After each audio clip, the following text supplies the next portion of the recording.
মালয়েশিয়ায় অবৈধ শ্রমিক এবং নতুন কলিং ভিসা নিয়ে বর্তমানে বেশ কিছু গুরুত্বপূর্ণ আপডেট রয়েছে। আপনার জানার সুবিধার্থে সর্বশেষ তথ্যগুলো নিচে দেওয়া হলো। অবৈধ শ্রমিকদের জন্য বড় ঘোষণা, রিক্যালিব্রেশন প্রোগ্রাম। মালয়েশিয়া সরকার দেশটিতে থাকা অবৈধ অভিবাসীদের বৈধ করার জন্য পুনরায় লেবার রিক্যালিব্রেশন প্রোগ্রাম RTK 2.0 বা এই জাতীয় প্রক্রিয়ার মাধ্যমে সুযোগ দিচ্ছে। কারা সুযোগ পাবেন? যাদের কোনো অপরাধের রেকর্ড নেই এবং যারা বর্তমানে মালয়েশিয়ার নির্দিষ্ট কিছু খাতে যেমন নির্মাণ, কৃষি, উৎপাদন ইত্যাদি কাজ করছেন।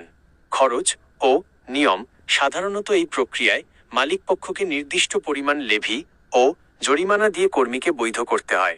সতর্কতা: ট্যুরিস্ট বা ভিজিট ভিসায় গিয়ে কাজ করা ব্যক্তিদের বিরুদ্ধে মালয়েশিয়া সরকার বর্তমানে কঠোর অবস্থানে আছে। যারা ভিজিট ভিসায় গিয়ে অবৈধ হয়েছেন তাদের সরাসরি বৈধ হওয়ার সুযোগ সীমিত হতে পারে। 2.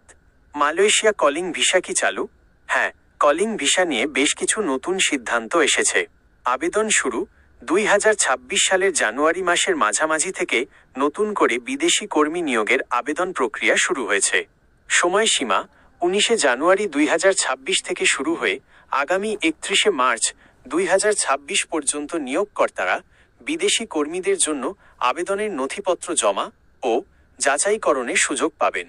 অনলাইন সিস্টেম: এবার স্বচ্ছতা নিশ্চিত করতে বিশেষ অনলাইন অ্যাপয়েন্টমেন্ট সিস্টেম চালু করা হয়েছে।